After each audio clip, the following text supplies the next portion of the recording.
యుద్ధంలో వినాశనం సృష్టించాలన్నా లేదా ఓ దేశం తనను తాను రక్షించుకోవాలన్నా పెరుగుతున్న ప్రజా అవసరాలకు తగ్గట్టు విద్యుత్ ఉత్పత్తి చేయాలన్నా న్యూక్లియర్ ప్రధాన వనరు అంతటి ముఖ్యమైనది కాబట్టే ప్రపంచవ్యాప్తంగా అణుయుద్ధాలు జరుగుతున్నాయి. మన దేశంలో ఇప్పటివరకు కేవలం బాబా అటామిక్ రీసెర్చ్ సెంటర్ లో మాత్రమే న్యూక్లియర్ కోర్సులు ఉన్నాయి. ఈ విభాగంలో నిపుణులు తయారు చేయడానికి ఐఐటి హైదరాబాద్ కీలక అడుగు వేసింది. బాబా అటామిక్ రీసెర్చ్ సెంటర్ తరువాత దేశంలో మొట్టమొదటిగా ఐఐటి హైదరాబాద్ అనుజ్ఞాన్ పేరుతో న్యూక్లియర్ కోర్సును ప్రారంభించింది. ఈ కోర్సు ప్రత్యేకతలు ఏంటి, అణు సామర్థ్యంలో మన దేశం స్థానం వంటి అంశాలపై అనుజ్ఞాన్ హెడ్ భువనేశ్వర్ రామకృష్ణతో మా correspondent Kranti Kumar face to face. Energy పైన బాబా ఆటమిక్ రీసెర్చ్ ఇన్స్టిట్యూట్ తర్వాత ఐఐటి హైదరాబాద్లోనే దేశంలో మొట్టమొదటిసారిగా క్రాష్ కోర్సులు కానీ స్పెషల్ కోర్సెస్ స్టార్ట్ చేశారు. దీంట్లో ప్రధానంగా మనతో చూసుకున్నట్లయితే ఇక్కడ ఐఐటి హైదరాబాద్ ఫిజిక్స్ డిపార్ట్మెంట్ ఆధ్వర్యంలో ఇది నడుస్తూ ఉంది. ఇది దేశంలోనే మొదటిసారి బాబా ఆటమిక్ రీసెర్చ్ ఇన్స్టిట్యూట్ తర్వాత బయట చేయడం ఇది మొదటిసారి. దీనికి సంబంధించి విశేషాలు, అసలు న్యూక్లియర్ ఎనర్జీ మన దేశం ఎంత వినియోగించుకుంటుంది, భవిష్యత్ లక్ష్యాలు ఏంటి, ఈ కోర్స్ పెట్టడం వెనుక ఉద్దేశాలు ఏంటి అనేవి physics department head Bhuvaneswar Ramakrishna garu ఉన్నారు. అడిగి తెలుసుకున్నాం. సార్, ఫస్ట్ ఆఫ్ ఆల్ మీకు కంగ్రాచులేషన్స్ సార్, ఎందుకంటే ఇంత పెద్ద ప్రెస్టీజియస్ కోర్స్ ఫస్ట్ మన ఐఐటి హైదరాబాద్కి మీ ఆధ్వర్యంలో వస్తుంది.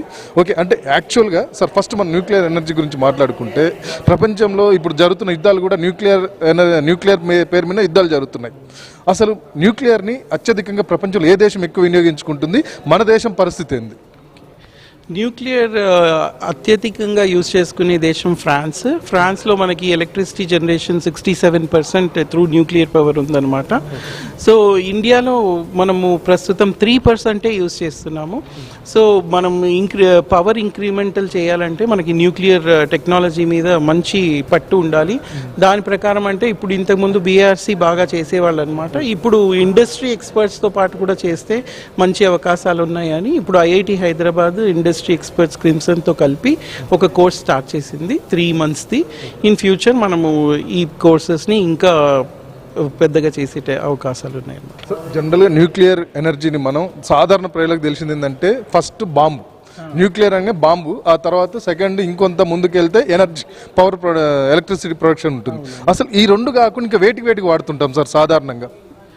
న్యూక్లియర్ ఎనర్జీ వచ్చేసి మనము మోస్ట్లీ పవర్ జనరేషన్కి యూజ్ చేస్తాము. అవి కాకుండా ఐసోటోప్ జనరేషన్స్కి యూజ్ చేస్తాం అన్నమాట.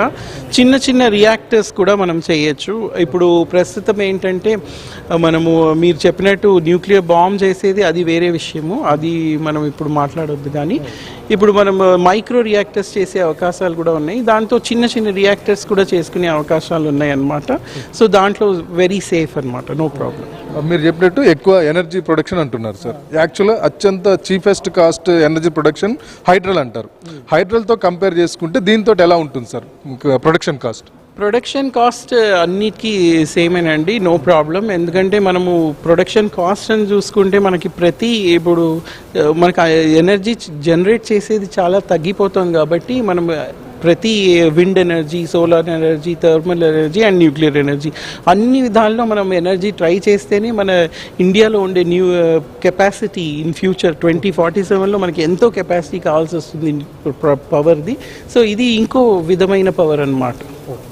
అంటే మనకు వరల్డ్ వైడ్గా కూడా ఈ న్యూక్లియర్ దాని గురించి వార్స్ జరుగుతున్నాయి. కొన్ని ఎక్కడైతే న్యూక్లియర్ మెటల్స్ అవైలబిలిటీ ఉన్నాయో ఆ ఏరియాని ఆక్యుపై చేసుకొని కొన్ని దేశాలు యుద్ధం చేస్తున్నాయి.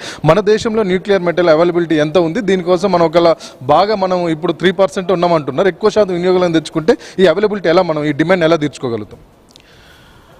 అది పాలసీ ప్రకారం వాళ్ళు తీసుకొస్తారండి. న్యూక్లియర్ మన దగ్గర అట్లాంటి అవకాశం ఏం లేదు ఇప్పుడు ప్రస్తుతానికి. ఓకే సార్, మన కాడ న్యూక్లియర్ ఎక్స్పర్ట్స్ ఎంతమంది ఉన్నారు? అంటే అసలు ఆ న్యూక్లియర్ ఎక్స్పర్ట్ షార్టేజ్ ఏమైనా ఉందా? మన కాడ ఎంతమంది ఉన్నారు? మన కాడ ఎక్కువ వినియోగిస్తున్న వాళ్ళు ఏ దేశంలో ఉన్నారు? మన కాడ ఎక్స్పర్ట్ అయిన వాళ్ళు ఏ దేశానికి వెళ్తుంటారు? మన దగ్గర ఎక్స్పర్ట్స్ ఉన్నారు.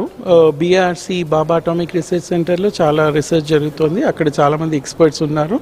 అది కాకుండా మనకి various professors in various IITs కూడా ఉన్నారు. సో బయట దేశాల నుంచి మనం తీసుకొచ్చుకునే అవకాశం ప్రస్తుతానికి లేదు. ఓన్లీ ఫర్ ఫ్యూయల్ కోసం మేబీ మనము బయట దేశాలకు వెళ్ళాల్సి వస్తుందేమో, కానీ ఎక్స్పర్టీస్ మన దగ్గర ఉంది. బాబా ఆటమిక్ రీసెర్చ్ ఇన్స్టిట్యూట్ తర్వాత స్పెషల్ అంటే ఫస్ట్ టైం మన ఇండియాలో మన ఐఐటి హైదరాబాద్లో పెడుతున్నారు సార్ ఈ కోర్సు. అంటే దీంట్లో ఇక్కడ పెట్టడానికి గల రీజన్ ఏంటి, దీని ప్రత్యేకతలు ఏంటి? ఐఐటి హైదరాబాద్లో పెట్టే ఎందుకంటే ఇప్పుడు మనము ఇక్కడ కొంతమంది న్యూక్లియర్ ఎక్స్పర్ట్స్ ప్రొఫెసర్స్ ఉన్నారు ఫిజిక్స్లో, వాళ్ళతో పాటు క్రిమ్సన్ ఎనర్జీ అనేది ఒక ఢిల్లీలో ఒక ఎక్స్పర్టీస్ ఉన్నారు, వాళ్ళతో పాటు మనము కలిసి ఇంతకుముందు కొలాబరేషన్ ఉంది కాబట్టి వాళ్ళతో పాటు మనం కలిసి చేస్తున్నాం అన్నమాట. ఓకే సార్, అంటే ఈ కోర్స్ ఎలా ఉండబోతుంది, కోర్సులో ప్రధానంగా ఏ అంశాలను టచ్ చేయబోతున్నారు, ఎన్ని రోజుల కోర్సు, దీని ఫీజు స్ట్రక్చర్ వంటి ఏమన్నా చెప్పగలుగుతారా? ఈ కోర్సులో మనం అన్నీ నేర్పిస్తాము. ఫర్ ఎగ్జాంపుల్ సేఫ్టీ ఆస్పెక్ట్స్ నుంచి, ఆంటర్ప్రెనర్షిప్ ఆస్పెక్ట్స్ నుంచి అండ్ సైంటిఫిక్ ఆస్పెక్ట్స్ నుంచి అన్ని ప్రకారాల ఇవి ఉన్నాయి, అవన్నీ నేర్పిస్తున్నాము. దీని course fee currently 3.5 lakhs for 3 months పెట్టామన్నమాట. ఫ్యూచర్లో మనము ఎంటెక్ కోర్స్ చేస్తే దాంట్లో ఇంకా కోర్సెస్లో ఫీ తక్కువే ఉంటుంది. ఇది ప్రైవేట్ కోర్స్ కాబట్టి కొంచెం ఫీ ఎక్కువ ఉంది. యాజ్ ఏ రీసెర్చర్గా మీరు భవిష్యత్తును చూస్తుంటారు, మీ రీసెర్చ్ కూడా భవిష్యత్తును దృష్టిలో పెట్టుకొని చేస్తూ ఉంటారు. న్యూక్లియర్ వినియోగం ఇటు ప్రపంచవ్యాప్తంగా కానివ్వండి, మన దేశంలో కానీ భవిష్యత్తులో ఎలా ఉండబోతుంది? ఈ న్యూక్లియర్ అనగానే ఒక రకమైన భయం నెలకొంటుంది. ప్రజలు ఎక్కడైనా న్యూక్లియర్ రీసెర్చ్ సెంటర్ పెట్టినా, ఏదైనా ప్రాసెస్ సెంటర్ పెట్టినా, తవ్వకాలు చేసినా ప్రజల నుంచి వ్యతిరేకత వస్తుంటుంది.